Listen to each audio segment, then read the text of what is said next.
everybody. We are back from the dog classroom. Episode 2, yes. So it's Anne-Marie and Miss Amelia.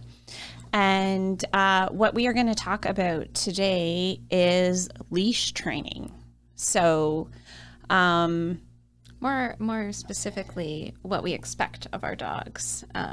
Expectations and walking on leash training. Yes. I think ideally, whether you live in the country or whether you live in the city, the leash is needed because there are bylaws that say in the city your dog needs to walk on leash. So I know for some of us that live in different areas or different lifestyles that it still helps because then your dog's comfortable.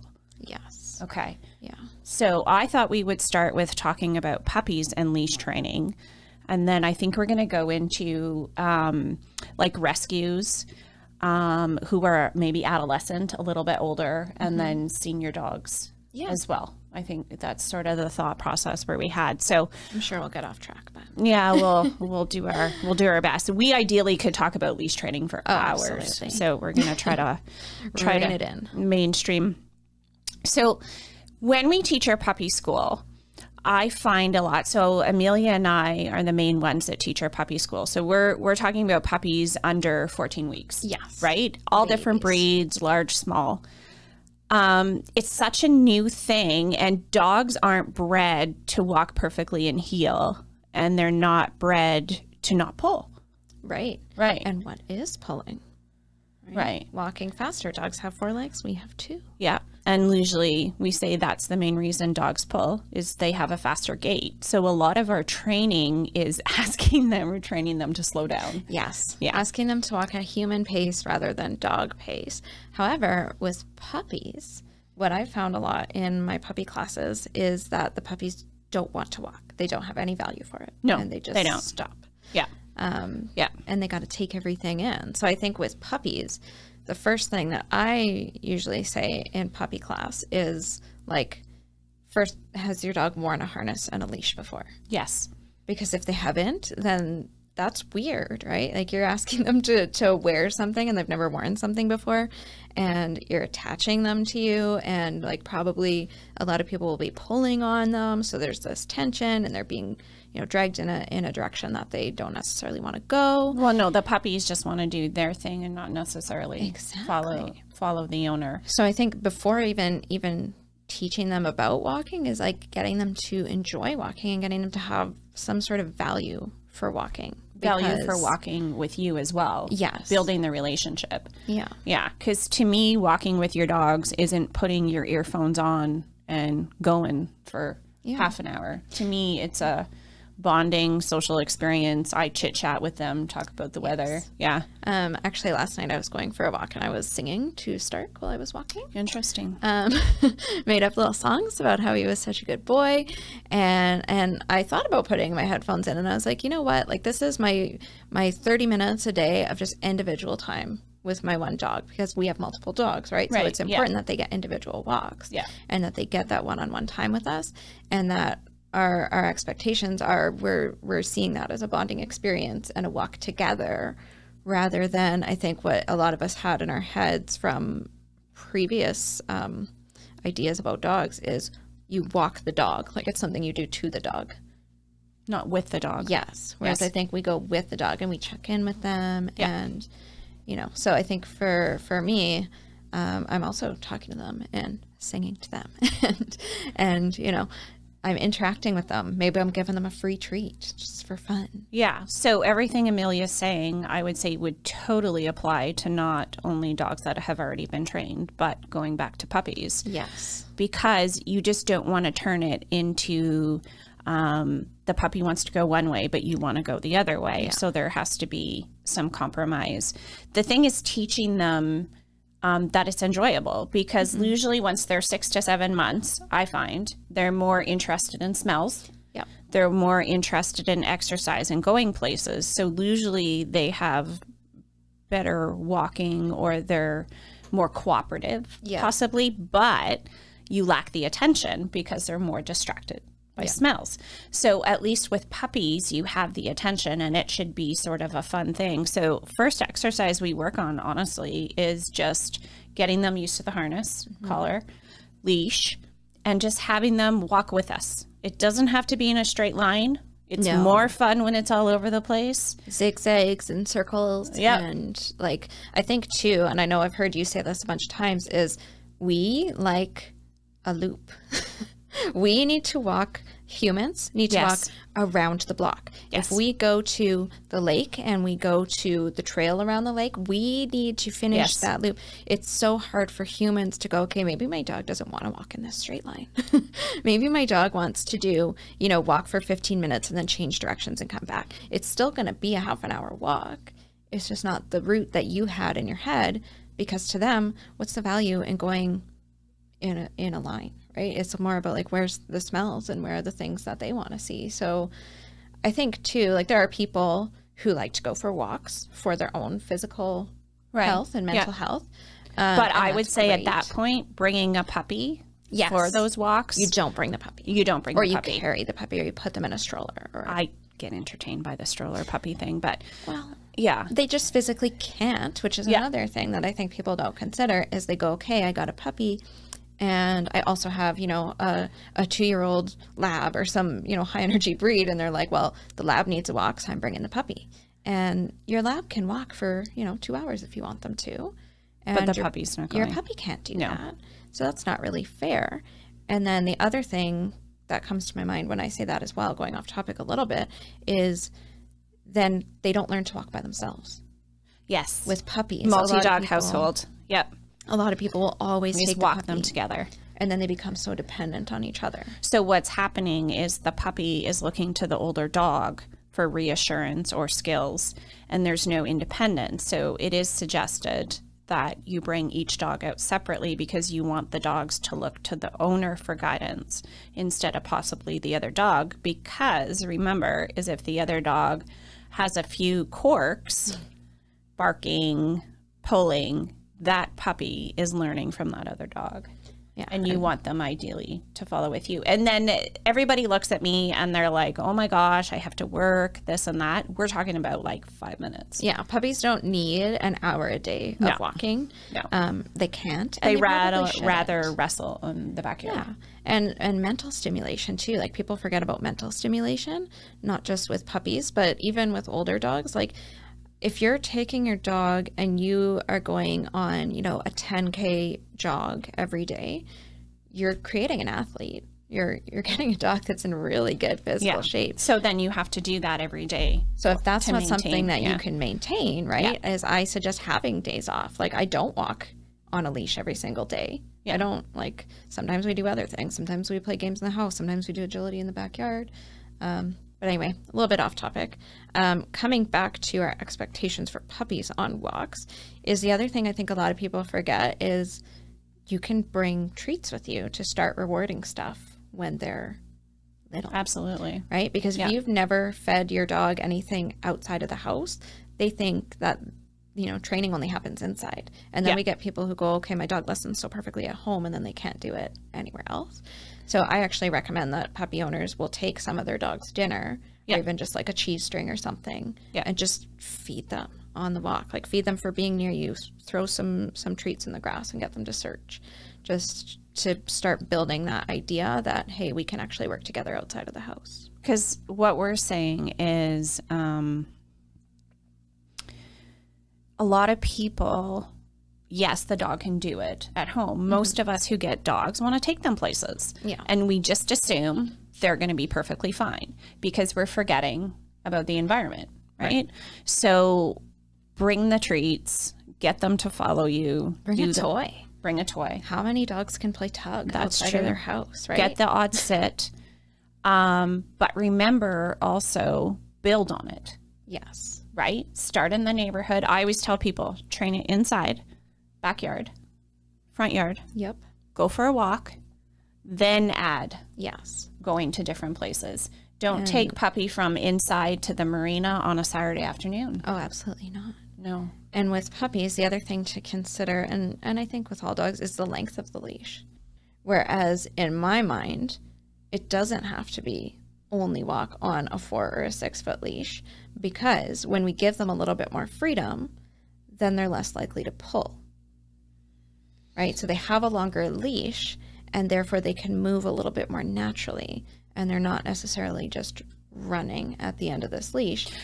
If we have a 4 foot leash, of course, it's always going to be tight. Right. But the thing is, then we're working on recall. We're working on calling them in to heel and so forth. One thing, though, again, perspective wise, to take into play is if you're in a field, yes, go for the long line. Okay.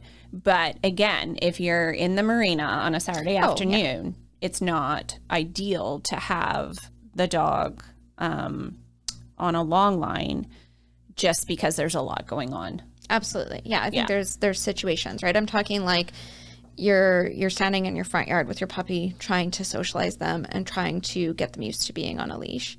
And you're walking back and forth and teaching them to follow you. There we go. It doesn't necessarily have to be like this short, tight leash, because then they're never learning what a loose leash feels like. Yeah. And I think part of what we teach as trainers and in our classes is loose leash walking. Yeah. So if they never get to feel what that is, then it's going to be a lot harder. Okay.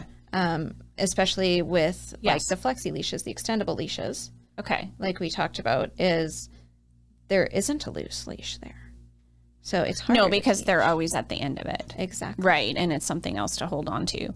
So which reverts me back to, not only are we working with puppies to follow owners and have a good association with going places, we're also trying to teach owners how to, gently hold that leash, right? Without tensing up on it. To gently hold the leash, enjoy the walk, being able to treat at the same time. Because when our body language is calmer, and I want to say more efficient, so is starting to build our walking skills, right? Yeah. With the dog. Because if we're just focused on, I need to pull in the leash and have my dog in heel and they can't possibly sniff or move or anything, then we're not going to be very effective at training them either. No, because we're just pulling them back. Where we take the walking scenario for me, and I think in all you guys and what we do with all the trainers as far as teaching them, is we want the dog to learn yes, where to be and how to be there, instead of the owner physically keeping them there. Because then we have puppies that go from 20 pounds to 120 pounds, or we have puppies that go from 2 pounds to 10 pounds. Yeah. So we want to teach the dog where they need to be and how to efficiently be there. But like I said, it's a joint effort. Yeah, and I think going off of that as to where they need to be, there is no law that says your dog has to be in heel. I know that for a fact. If that's a law, I don't know. Yeah. But I've had clients that are so surprised when they see that my dog walks like 2 steps ahead of me. And they're like, well, what do you do when they get out of heel? And I'm like, I didn't ask for heel. If I asked for it, yeah, sure. And I will. Yeah. Like if I'm, crossing a bridge and there's somebody coming by, or if, there's another dog coming in and it seems like, I don't want them to interact or whatever, I will absolutely teach my dogs what does heel mean and how to be in that position. But when I'm just going for a walk with my dog, I don't need them to be in heel. But it's for the whole walk. For the whole walk. For the whole walk. And I think it's a little bit, I don't want to say old school, but in the past, that's what our expectations were, where the dog had to walk totally beside us. And written 2 articles now for the newsletter about different types of walking. And that's exactly what Amelia's talking about, is some walks we go on a longer line, we do some scent work, we do some recalls. Other walks we're doing more training, like I do a lot of spins, sits, downs, all that in heel, trick training. Other times I always have to say parkour because Alfie's on everything. But to me, it's never just walking the same way every single day. Yeah, and I would agree with that. I think I'm pretty much the same, and because all of our dogs are different too, right? So when I take Nuggie for a walk, if I try to just walk in a straight line, Nuggie's my little chihuahua, if I just try to go for a walk around the block, she's just so slow and she just doesn't enjoy it. So she'll literally walk like behind me in my feet. And to me, that's not fun. Like maybe people see that and go, oh, wow, like she's so well trained. She's walking in your feet. But to me, she's not having fun. So when we go out, and I guess when we are off leash in the bush, she's also in my feet a lot of the time, but she can go and explore a little bit and then come back, and then go and explore a little bit and come back. And when I say go and explore a little bit, I don't mean run off for several minutes at a time. I mean, she goes like 10 feet away from me, which is another expectation, I think, of leash walk, or not necessarily leash walking, but of walking that people have, is that the dog can do it on and off leash when, like you said, they've been holding the dog there. They haven't taught the dog where to be. Yes. So I think that's why the way that we train it, using, you know, the reinforcing in sort of our little bubble around us and making sure they know this is where all the good stuff comes from, that teaches them it doesn't matter. The leash isn't relevant in our training. No, right? Because if they can heal without the leash, they can heal with it. Exactly. Yes. So you're teaching them skills. I also practice walking, like talking about the driveway again. When we're out just doing pee or going down the driveway, right away the dogs come in, walk beside me, get their cookies, we practice healing, let them go again, sort of back and forth. So what about your expectations? Like in the area where we live, we have a lot of dogs who come in as older dogs from these communities where there weren't leash bylaws and where they were not, maybe they weren't even owned. Maybe they you know, were sort of a stray or a wild dog, and then they become pets, right? Someone adopts them in, you know, not to say we live in a big city, but it's a city. And so then the dog is expected to suddenly be on leash. And I think, well, I'm curious what you think about people's expectations when they get a rescue dog. I know I got an older rescue dog when I got Holly, and she had already had some leash work before, but she was mostly off leash. And so I think the expectation should be a little different to start. Basically what I try to tell people, and a lot of times, whether those dogs start right in classes, I think a lot of times I'm doing a private walking training session, to be honest, to help them out, to really talk to the owner and explain it. But if they go from running at large all the time, not having to listen to anybody, and then we put the leash on, then we start walking in our neighborhood with the traffic, and it's like overload. Yeah. Because not only are we talking about leash training, we're talking about socialization, we're talking about stimulation. So it's honestly about people that live in the country moving into the city, or vice versa, for sure. And I tell people that they need to go back to, like, even though the dog is a full dog, 80 pounds, they need to go back and realize their skills of walking are like an 8-week-old puppy. Yeah, their skills are walking, are being on the leash, even though this dog is full grown. Yeah, and they also, like, going back to the puppies, they don't have value for going for a walk with a person, right? They have value for running around and you know, scavenging for food, or, you know, doing you know, what dogs do is they run around, they play with each other, they go and they sleep somewhere else. And if you think of that, and then you think of, okay, let's attach a leash to that dog, and then you bring them into town and you try to go for a walk, if they lay down, people are like, why is the dog laying down? What's wrong? And it's like, well, that's what they've done. Yeah. They've gone and they've laid down somewhere. Or why is that dog trying to get to the other dog? Or, you know, just things that we don't even consider, that they might have a year or more of history, depending on their age, of doing. Yeah. And now we're saying those things are suddenly unacceptable. And so we have to teach them those expectations. So what we're asking is, again, start in a quiet place, the house, backyard, get them used to the leash, rewarding, and then slowly start to move. I'm impressed. I've had a few clients lately get some rescue dogs, and they told me they go up and down the street. I think it's absolutely fantastic. Good. After 3 weeks, they added a block, because what they're working on is getting the dog comfortable. They got attention, so they added a little bit more. So quite impressed. The other thing there are nice tools out there to help with the pulling. So look at the tools as assistance for training the walking that you would like. Right. And then eventually we can look at weeding out the tools. And I'm pretty sure we'll be doing a podcast talking about tools. So we can definitely get into that more.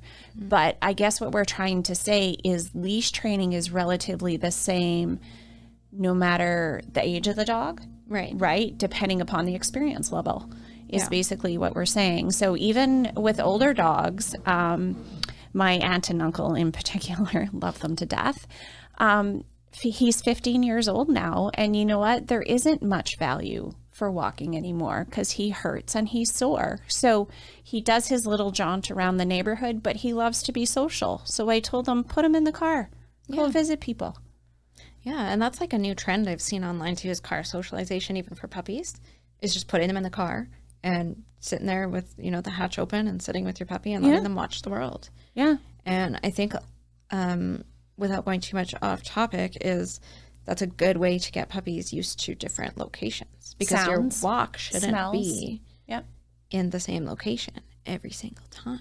Yeah. It's not very fun for the dog. Yeah. But I think for any age of dog, new sounds, new smells, right? Yeah. And those are all huge. part of socialization that sometimes gets missed, which maybe we do an episode on that. We should be socializing to things that, I'll write it down.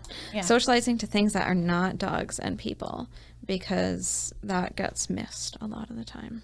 So just to get near the conclusion here for the leash walking, we just want people to take the time, look at it as a training opportunity. And something you do with your dog, not to your dog. Yes. That I think is important, is you walk with your dog. It's not like, you know, I need to march the dog and heel down the sidewalk anymore. That's old hat. But it's a huge learning opportunity for dogs that have not had the experience, and they need the patience. Yeah. One more thing I think we didn't necessarily touch on is the physical exercise aspect of it. Yes. Because we do live in a city where there are leash laws, and there's not a lot of opportunities for them to get exercise off leash. So a lot of people rely on leash walks to be exercise for their dog. However, I know certainly with my dogs, if they get exercise in the yard or running around before we go on leash, they're much better behaved when they are on the leash. So what suggestions would you have for somebody who maybe doesn't have a fenced yard, or their only way to exercise the dog is to do it on a leash? Adding different types of training, because you're adding the mental stimulation component, right? Like I said, spins, sits, downs, do run, walk. Yes. Yeah. Take up running. Yeah. Take up running. Yeah. Biking. What's the thingamajiggy that you attach? You can like attach them to the bike, which also you should probably train and not yes. just do. Yes. Otherwise they'll go flying. I would say my go-to is possibly a long line. Yeah. Swimming this time of year. Swimming is great. But with the long line is you're working recall, and you're having them run twice as much as what you're walking. Yeah. And I think long lines do have a place, like even just with leash walking, because I'm not talking like a 50-foot, right? I'm talking like 10 feet, 12 feet, probably shorter than the extendable leashes that people have anyway, because it's just more control. Like if you do need to suddenly grab the leash, you can put your hands on it, whereas with the ones that are like the tape, you can't really grab that. Yeah. And then also, like, for giving them more room to walk around, you're not having to like reel it in every time with the handle. Like, you can just sort of reel it in and hold on to it if they do come closer to you. Yeah. So I think long lines do have a place, just, you know, within reason, and being respectful of other people's space and their properties and everything. Because it can give them more exercise going back and forth, and that might be a better option than, say, having your dog in heel and trying to walk for an hour, and then your dog comes home and they're not exercised at all. Because so again, what we're talking about is just different types of walks. Yeah. And I think you did a good newsletter, which I think is on our blog on the website, which was training walks. There was training walks, there was sniffing walks, and there was something else that I can't remember off the top of my head now. But it was a good little sort of overview of just different things that you can do on walks. Like sniffing is super important for them to do. Because it's good mental stimulation. I think what I was trying to say is not only are we worried about exercise, but also mental stimulation. Oh, I think it was exercise walk was the other one because it was off leash, right? Yeah. Okay. Yeah. And I think with the sniffing component, like when my dogs are sniffing when we're walking, they're walking slower. So it's nicer for me because then they're not pulling, right? So I let my dog sniff the entire walk. As long as the leash isn't tight, they can sniff to their heart's content. And I think it's important that they do that. I also saw a good little meme online, and it was basically like the person standing there checking their phone and the dog standing there sniffing the grass. And they're saying it's basically the same thing. Like you're all checking your messages, you're checking your email. And it was just interesting to see the comparison. I thought like we can just sit there and stare at a flat screen for hours and hours and scroll. And then we go, why are you sniffing that blade of grass for 30 seconds? Right? Isn't that an interesting comparison? It is. I think a lot of times we can compare different behaviors dogs do to people, but it's about, again, taking the step back and having the aha moment. Yeah, really so maybe stuck with that. Maybe as like a little summary, a little conclusion, like you said, we always, no matter the age or the size or whatever of the dog, we want to make sure that they're comfortable with the leash and the harness that they're wearing. Yeah. We want to make sure that they understand that going for a walk can be fun. They find the value in it. They think that's something that's a nice opportunity to sort of bond with their person and to go fun for you too as the owner. Yeah. I think it should be enjoyable for the owner. Yeah. And you can do you can walk on leash, you can walk off leash where it's allowed. You can use a long line using some discretion, and just keeping your expectations that it's supposed to be an activity for you and your dog to do together. Perfect. I think that would be my takeaway. Yep. Any Sounds thoughts? great. No, I think you summarized it extremely well. All right. Well, then I think that's all for episode 2. Yes. And we'll finish up and we'll see you again for episode 3.